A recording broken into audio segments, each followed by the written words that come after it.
Greetings again from the Hotel Monegal. All of our excursions up till this point have been basically towards the coast. Now what we're gonna do is we're actually gonna cross the Plaza Catalunya and we're gonna head deeper into the town, into Barcelona, and we'll walk by Casa Mila, Casa Batllo, and hopefully get to the Sagrada Familia. So if you're interested in that sort of thing, watch this video. Let's go.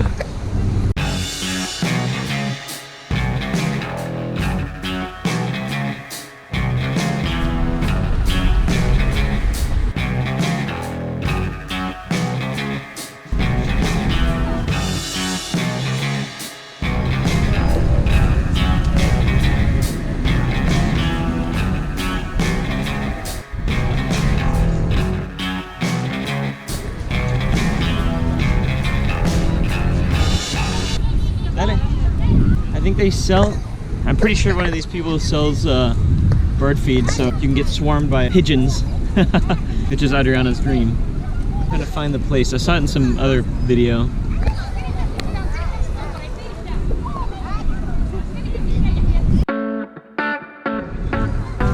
Thank you.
One of Barcelona's best features has to be its layout. It's just such a walkable city. We took a quick glance at Casa Batllo, designed in 1904 by the famous Catalan architect Antoni Gaudí, the same man who designed the upcoming Casa Mila and Sagrada Familia. He also designed the iconic Park Well, which I had visited on a previous trip in 2018, but which was not on the itinerary this year. Even before he became an architect, Gaudí was interested in the history of medieval Catalonia, when it was a major player in Mediterranean politics. This fact becomes evident when we consider that Casa Batllo is known as the House of the Dragon because of its symbolism related to the legend of St. George, in which St. George defeated a dragon. St. George is also the patron saint of Catalonia. Casa Batllo has obvious dragon-like features as well as a turret and cross, said to represent St. George's lance. St. George became venerated as a warrior saint during the Third Crusade, so much so that Richard the Lionheart placed himself under his protection. St. George seemed to have been a recurring theme on this trip to the Mediterranean, as you will see in upcoming videos when we explore a medieval church in Sardinia, as well as through the Templar and Crusader symbol of a red cross on a white background, found all over this part of the world, granted, in varying configurations, and as we briefly touched on in a previous video. In the 13th century, at the end of the Crusades and late Middle Ages, this symbol became associated with St. George, the military saint, often depicted as a crusader, and is today known as St. George's Cross. A particular story from the Crusades details that St. George, along with St. Demetrius and St. Mercurius, miraculously assisted Godfrey of Bouillon at the siege of Antioch in 1098. Yes, of course! The Holy Hand Grenade of Antioch! It is said that St. George appeared with an army on white horses, dressed in white and carrying white banners.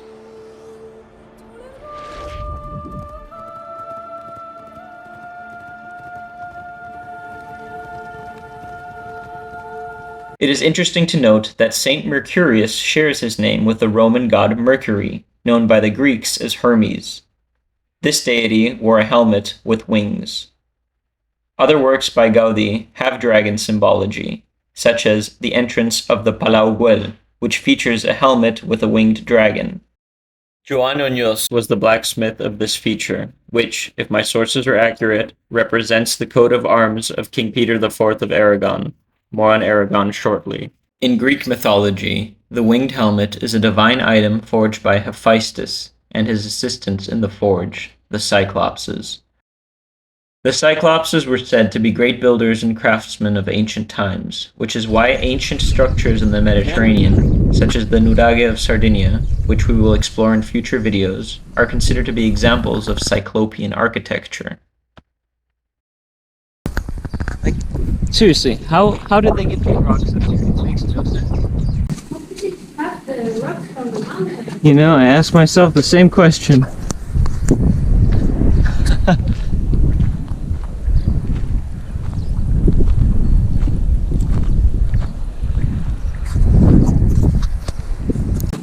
Do they have any idea how they put these stones on top of each other? I mean, They actually just don't know. down. To tie this long rant together, according to Spanish tradition, Sardinia's flag is based on St. George's cross, more specifically the cross of Alcaraz, in reference to the Battle of Alcaraz in 1096, during the Reconquista, in which legend has it St. George magically appeared on the battlefield. The battle concluded with an Aragonese victory and 4 severed heads of Saracen kings. A variation of the Spanish version states that the 4 heads represent the 4 major victories of the Aragonese during the Reconquista of Spain: Saragossa, Valencia, Murcia, and the Balearic Islands. This opposes the Sardinian version, which attributes its flag to a banner given to the Pisans and the Genoese by Pope Benedict VIII for their aid in a conflict against the Saracens under Mujahid al-Amiri, also known as Museto, between 1015 and 1016. This flag, however, has inverted colors and no heads on it. As much as I love Sardinia, I fucking love Sardinia, I lean toward the Spanish version because it makes more sense, considering that the Crown of Aragon, a composite monarchy of the Kingdom of Aragon, and the County of Barcelona began rule over Sardinia in 1324. Rule by the Iberian monarchs continued over the following centuries through the dynastic union between the Crown of Aragon and the Crown of Castile between 1469 and 1479, considered widely to be the birth of modern Spain. Spain ruled Sardinia directly up until 1720 and had a major influence on Sardinia's history and would explain how the Cross of Alcaraz made its way into Sardinia's identity and why this version of the story is considered Spanish tradition, but more on that in later videos. To conclude, let's also not forget Genoa, the birthplace of Columbus, whose flag is also a St. George's cross. It was adopted by England and the City of London in 1190 because their ships in the Mediterranean would fly the flag of Genoa to deter enemies. The English monarch paid an annual tribute to the Doge of Genoa for this privilege. The flag of Barcelona also features a St. George's cross, combined with the red and yellow bars of the Senyera, the ancient symbol of the Crown of Aragon. So you see, when you take a closer look at the details of history, you begin to see how everything is connected. Well, that was one hell of a historical tangent. Back to the vlog.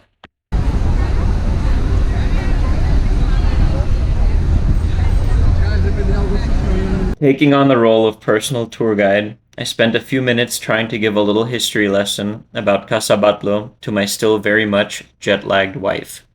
It looks like the walls are breathing. I pointed out some of the details I just explained to you, and we were on our way to the next destination.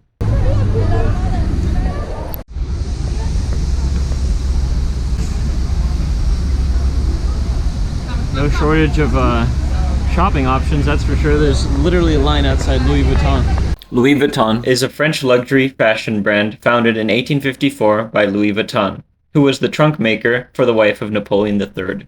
Okay, I'm kidding. I'll stop with the tangents, at least for now.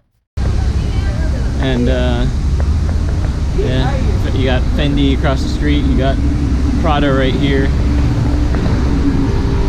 And right here is Casa Mila.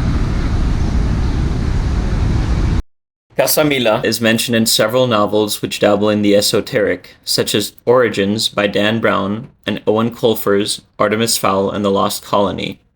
In Origins, the house is a suspected location of a 47-character password the main characters must find. The password was eventually found at the Sagrada Familia, being the final stanza within William Blake's poem The Four Zoas, and reads, "The dark religions are departed, and sweet science reigns."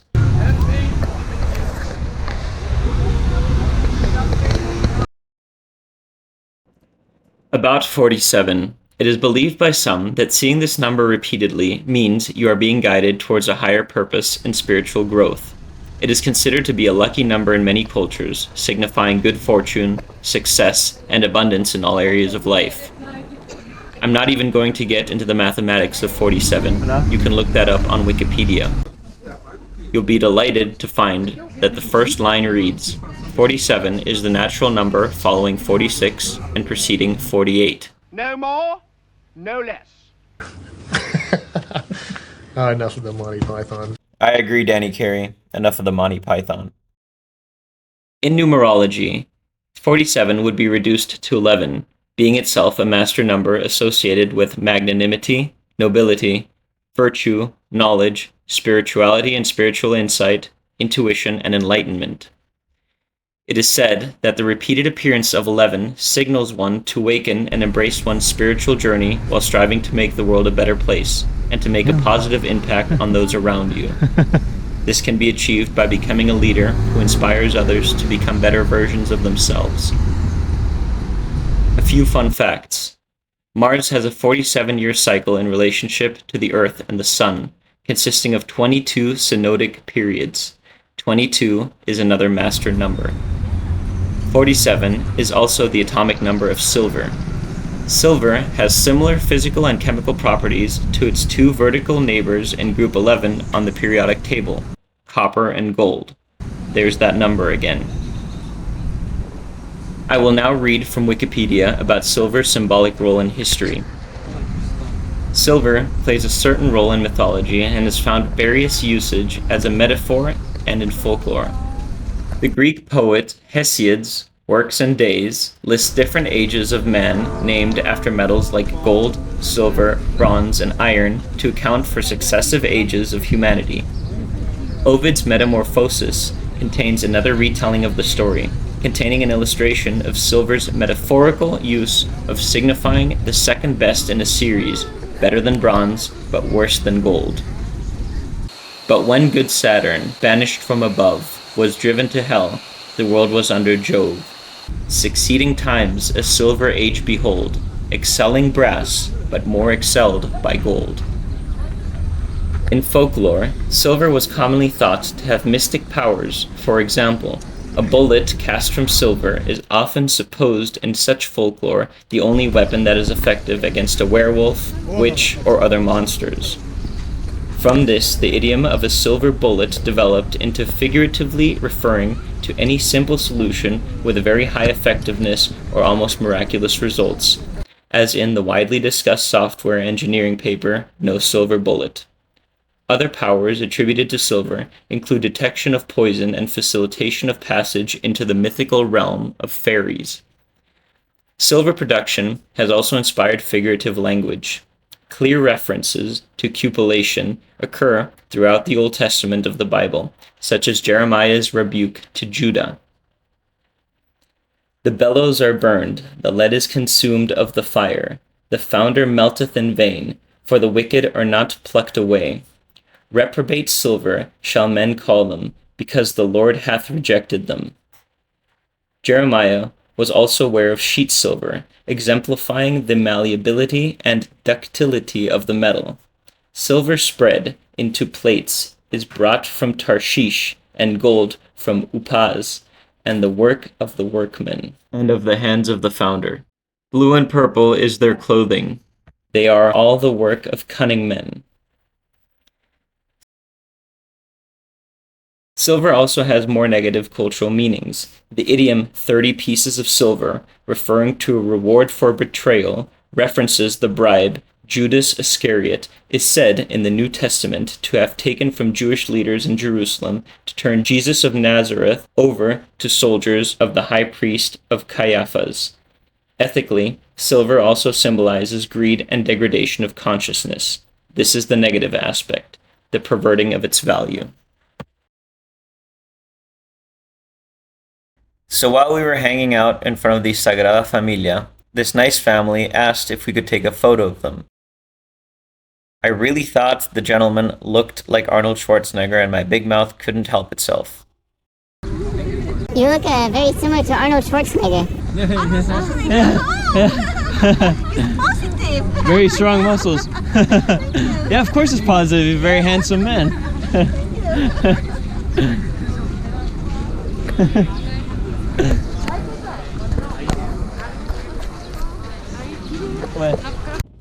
Speaking of Greek mythology, if you are interested in the subject, I highly recommend you begin with poems such as Hesiod's Theogony, as well as the previously mentioned Works and Days and Ovid's Metamorphoses, before moving into books like The Greek Myths by Robert Graves, as I did when we were back in Cordoba last year.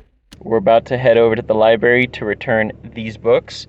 Adriana got books on mushrooms, medicinal and edible mushrooms, local, flora of Argentina. And I, of course, when I went to the library, went straight to the mythology section and got the Robert Graves, The Greek Myths. The Sagrada Familia has been under construction for over 140 years and is scheduled to be completed in 2026, though that date will most likely be pushed back. The church will have 18 towers once completed, 12 for the apostles, 4 for the evangelists, 1 for Mary, and 1 for Jesus. 18 reduces to 9 in numerology, which signifies completion, a fitting number. It has 3 main facades representing the 3 phases of Jesus' life: birth, death, and eternal life. Birth is represented by the Nativity facade, which is on the opposite side of the block. Death is represented by the Passion facade, which we just saw, and the Glory facade, representing eternal life, is the least completed and is the one we are walking by in this clip. The Nativity facade is full of details that represent creation, as well as 3 triangular portals, each dedicated to a member of the Sagrada Familia, or Holy Family. The left, Portal of Hope, for Saint Joseph, the right, Portal of Faith, for the Virgin Mary, and the middle, Portal of Charity, for Jesus. Above the top of the central portal is a cypress tree, representing the tree of life, or everlasting life, being an evergreen tree. It's interesting to note that cypress trees belong to the Cupressaceae family, whose etymology stems from the Latin word for copper, cuprum. Originally, during the Roman era, the Latin term was aes cyprium. Aes was the generic term for copper alloys such as bronze. Cyprium means Cyprus, or which is from Cyprus, where so much of it was mined. It was simplified to cuprum and then eventually anglicized as copper. Kypros is the Greek word for Cyprus.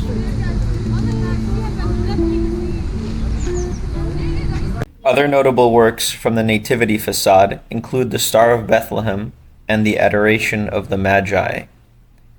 Some scholars believe that the Christmas star was not a star at all, but rather a great conjunction of Jupiter and Saturn in 7 BC, or one of their close approaches between 6 BC and 4 BC.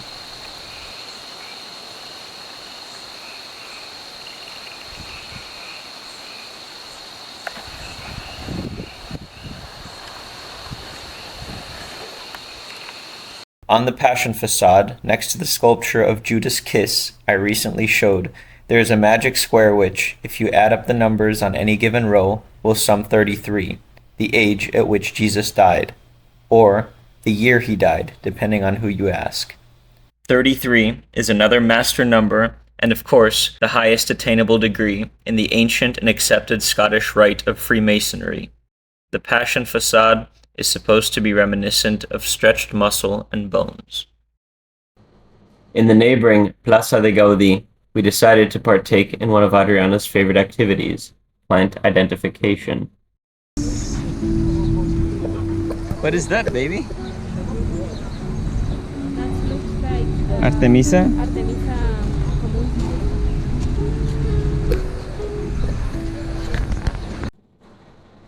Going over this footage in the editing process and comparing it to my 2018 footage, which I am about to show, I can see significant progress in regards to the construction of the basilica.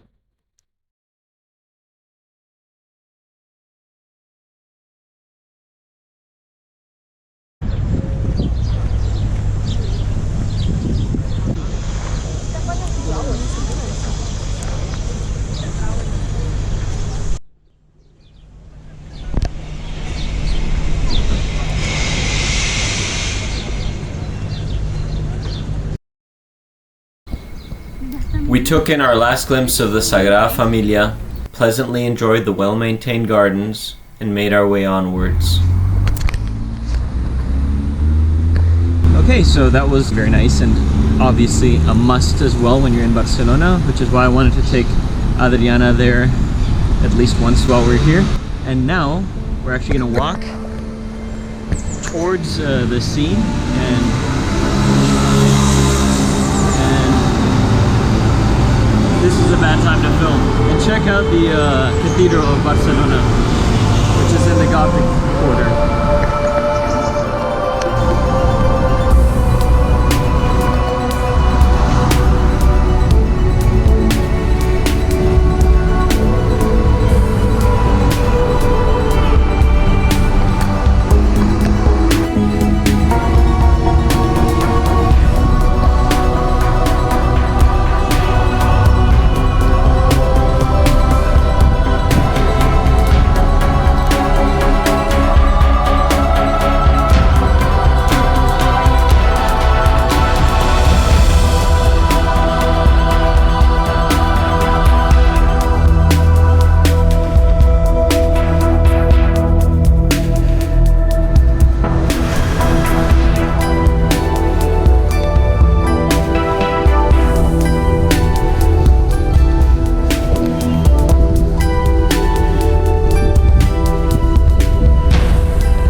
We made it to the Arc de Triomf, built for the 1888 Universal Exposition of Barcelona, same as the Christopher Columbus monument in a previous video, but to serve as the main access gate to the fair.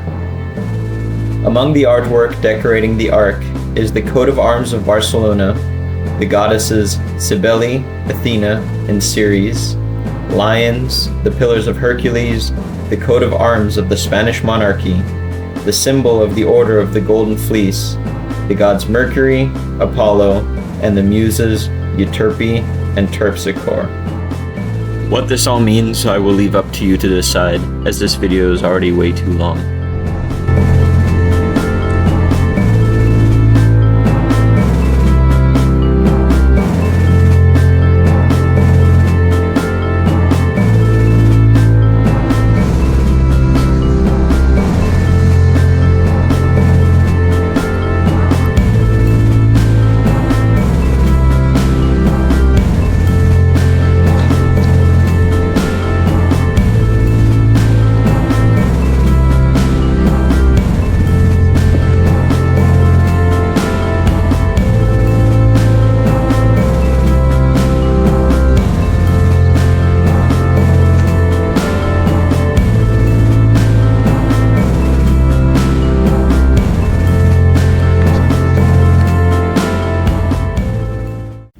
We continued down the Passeig de Luis Companys, and the live music that was playing was awesome on this most exquisite of afternoons.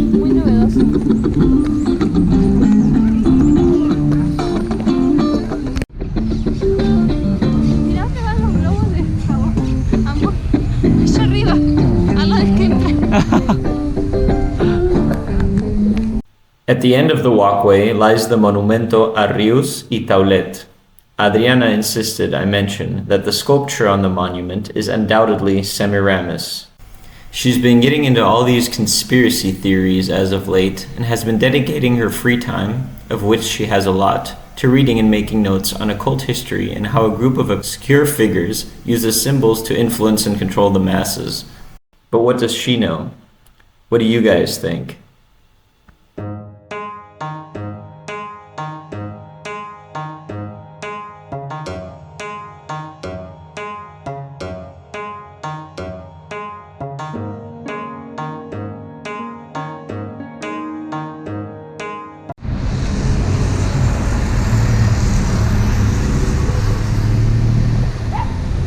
What does that mean?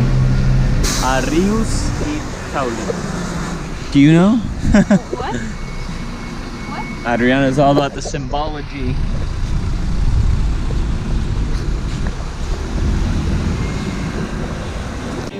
We made our way southwest to begin heading back to La Rambla and our hotel.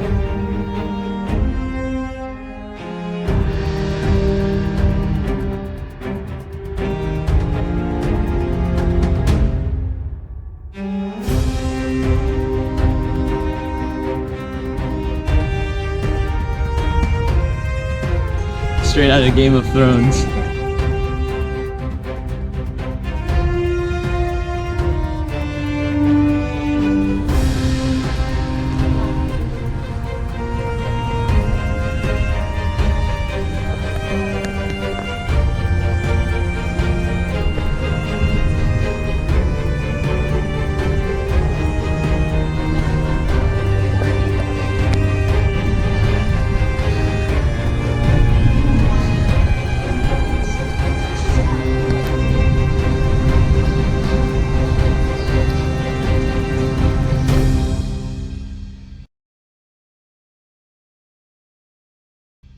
The Cathedral of the Holy Cross and Saint Eulalia, alternatively referred to as the Barcelona Cathedral, stands as a remarkable Gothic edifice and serves as the official seat of the Archbishop of Barcelona. Spanning the 13th to 15th centuries, its primary construction occurred during the 14th century. The cathedral honors Eulalia of Barcelona, recognized as one of the patron saints of Barcelona. Eulalia, a young virgin, is said in Catholic tradition to have faced martyrdom during the Roman era in the city. Legend has it that she was stripped naked in a public square, but miraculously, snow fell in mid-spring, concealing her modesty. Enraged, the Romans subjected her to further torment by placing her in a barrel embedded with knives and rolling it down a street, now known as the Baixada de Santa Eulalia. Her remains are interred in the cathedral's crypt. She was 13 years old.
We made our way into the Chapel of the Holy Innocents, which leads to an elevator up to the rooftop.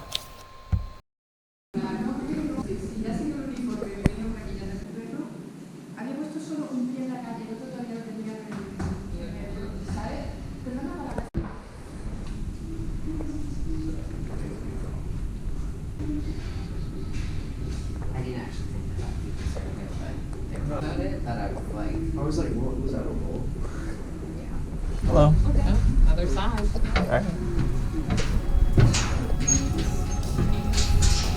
Huh? No, this is 3. Let's just go look.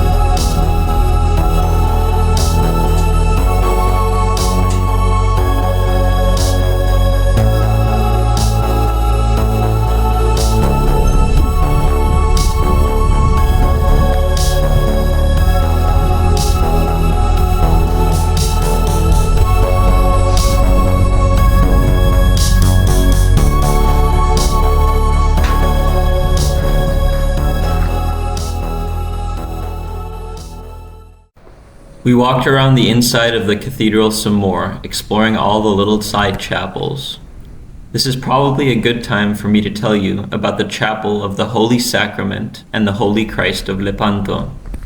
This chapel houses a cross believed to originate from the era of the Battle of Lepanto. I will talk more about the Battle of Lepanto in a future video. The crucifix of the Holy Christ of Lepanto is situated at the upper section of the front facade of the chapel. According to Catalan folklore, the unique curvature of Jesus' body on the cross is attributed to a legendary tale surrounding its presence on the prow of the galley commanded by Juan of Austria, stepbrother of King Philip II of Spain, who I will also talk further about in a future video, during the Battle of Lepanto in 1571. It's said that when a cannonball hurled toward the cross, it miraculously leaned aside to avoid being struck, and has remained tilted ever since. Another account suggests that the cross, initially stored in the ship's hold, moved autonomously to shield a significant breach that would have otherwise sunk the vessel. As soon as I'm done panning down the camera, you'll be able to see Santa Eulalia's crypt. I must admit that whenever I am in Europe, old churches are always among my favorite attractions. The humid, cool, musty smell never gets boring. We entered the choir section next. The choir stalls still showcase the heraldic emblems of the knights belonging to the Order of the Golden Fleece. More on that in a future video.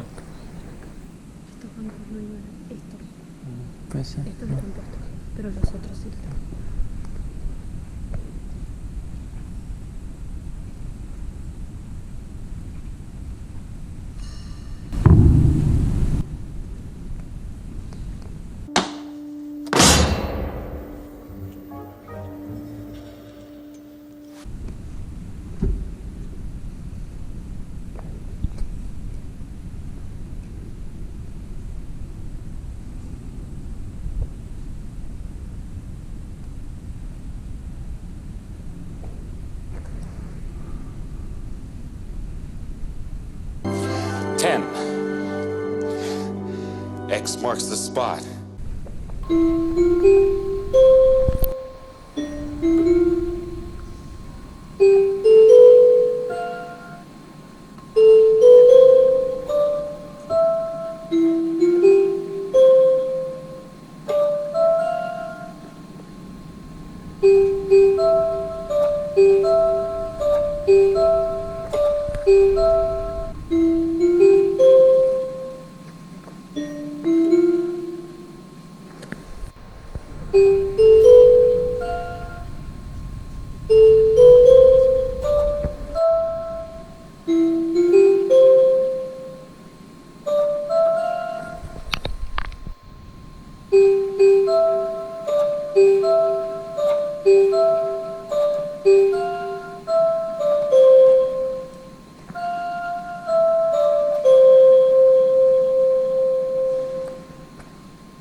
On our way out of the church, we went through the cloister, which houses the Well of the Geese, where 13 geese are kept in honor of Saint Eulalia. I read somewhere that if one of these geese dies, it can't simply be replaced, as introducing a new goose to the gaggle would result in it being shunned or worse. In any case, I couldn't try to hug any of them like Robert Sepehr, but at least you got the pigeon montage earlier in the video.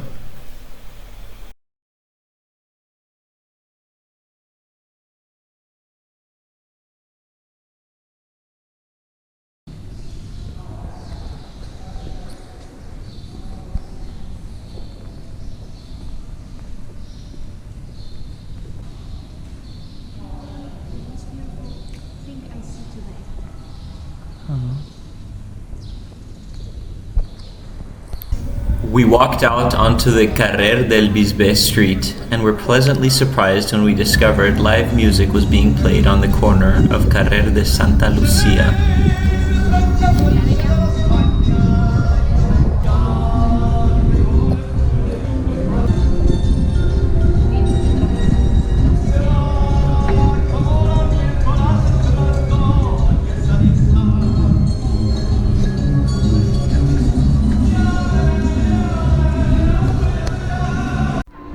We continued into Plaza Nova, where parts of the Roman wall, or maybe I should say the towers of the wall, as well as a fragment of the aqueduct can still be appreciated.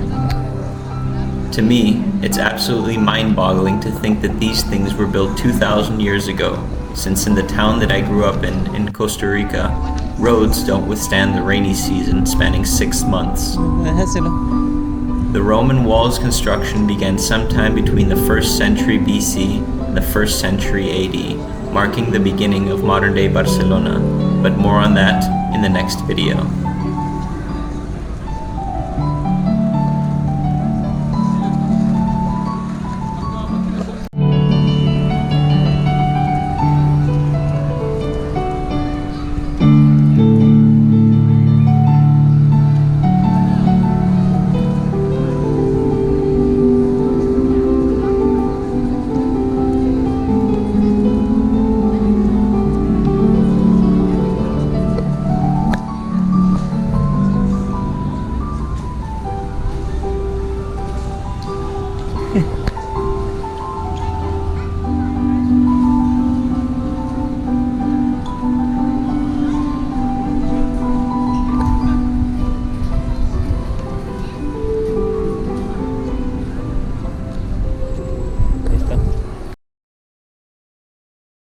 De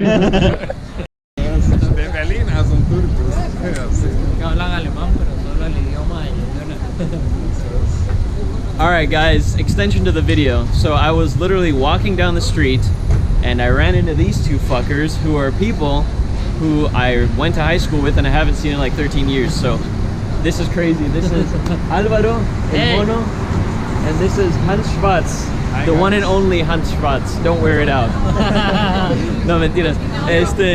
Ahora, right now, what we're gonna go do is we're gonna go eat some authentic German/Turkish döner kebab, which is just down the street, like a 1 subway station away, but we're walking. It's like 700 meters from the hotel that I'm staying at that I showed you guys. Let's go get our grub on.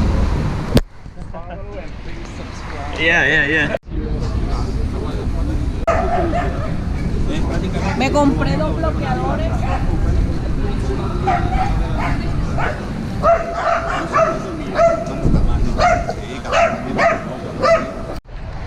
Actually, I didn't just run into them on the street. We arranged for this to happen. They both live in Barcelona. But this, okay, we'll edit this part out. All right, so this is the place. Mustafa's Most famous kebab in all Barcelona. There we go, most famous kebab in all of Barcelona. What is that? Wait, Mustafa's Kan?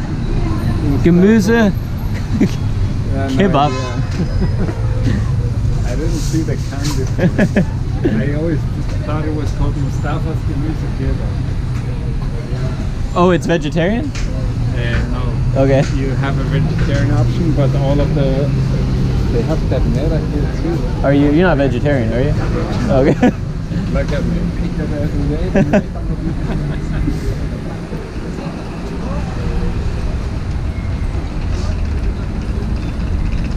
As I stood there, waiting to enjoy my dinner of doona kebab, I couldn't help but reflect on the rich tapestry of history that brought this dish to my plate. The Islamic invasions of the Iberian Peninsula beginning in 711 AD marked a significant chapter in the cultural exchange between the East and the West. While these conquests brought about immense change and shaped the course of history, they also laid the groundwork for the intermingling of cultures and cuisines. Doona kebab, with its origins in the Ottoman Empire, serves as a delicious reminder of the lasting legacy of Islamic influence in the region. It's a testament to the enduring connections forged through the centuries of trade, conquest, and cultural exchange, showcasing how even the most unexpected intersections of history can leave a lasting impact on our lives today. This classic song, titled Eine kleine Nachtmusik, was composed by Mozart, who was a Freemason. Some say Mozart's affiliation with Freemasonry aligned more closely with its rationalist, Enlightenment-influenced members rather than those inclined toward mysticism and the occult. This rationalist faction is associated with the Illuminati, a group supposedly inspired by Freemasonry and founded by Bavarian professor Adam Weishaupt, a friend of Mozart's. Both the Illuminati and rationalist Masons embraced Enlightenment principles championed by thinkers like Jean-Jacques Rousseau and Denis Diderot. They argued, for instance, that social status did not inherently reflect nobility of character. Thus, individuals from humble backgrounds could possess noble spirits, while those of noble birth might exhibit mean-spiritedness. The Freemasons incorporated music into their rituals, drawing from Rousseau's humanistic interpretation of its significance. It has been proposed that the purpose of music and Masonic ceremonies is to promote positive thoughts and unity among members, fostering a shared sense of innocence and joy. Music should cultivate sentiments of humanity, wisdom, patience, virtue, honesty, loyalty, and ultimately an appreciation for freedom. Check this out. I don't even know what's in here, dude. What's in here? Okay. Please explain to me. Beef.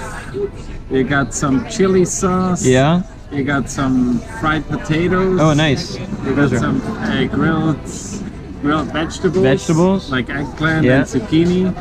And you also got some salad, onions, Lettuce. tomatoes, and all wrapped in a piece of pita bread. So yeah, enjoy. Thank you. That looks amazing. Why does this look different?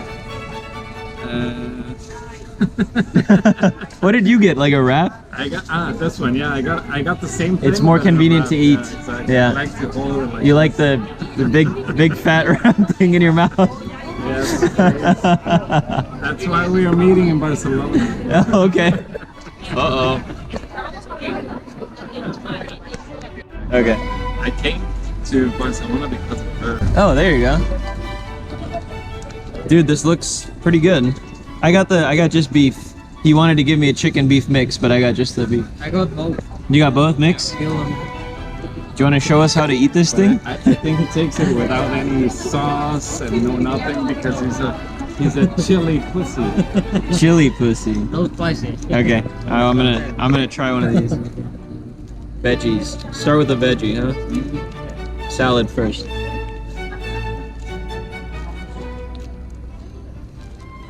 That was eggplant. Here's some zucchini. Some potato.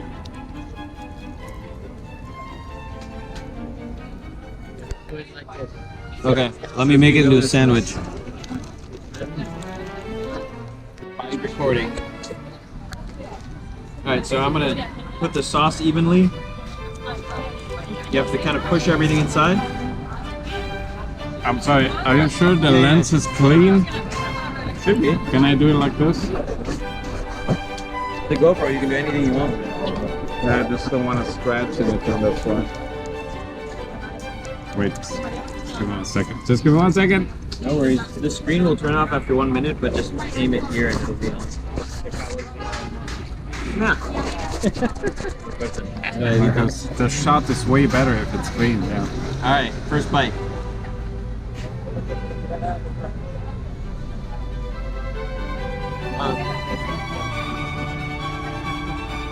The mix of flavors is The mix of flavors. spectacular. Yeah. Let's see you eat yours. The big log. I like to fit it all in my mouth at once. It's getting censored. Just kidding. Okay, here we go.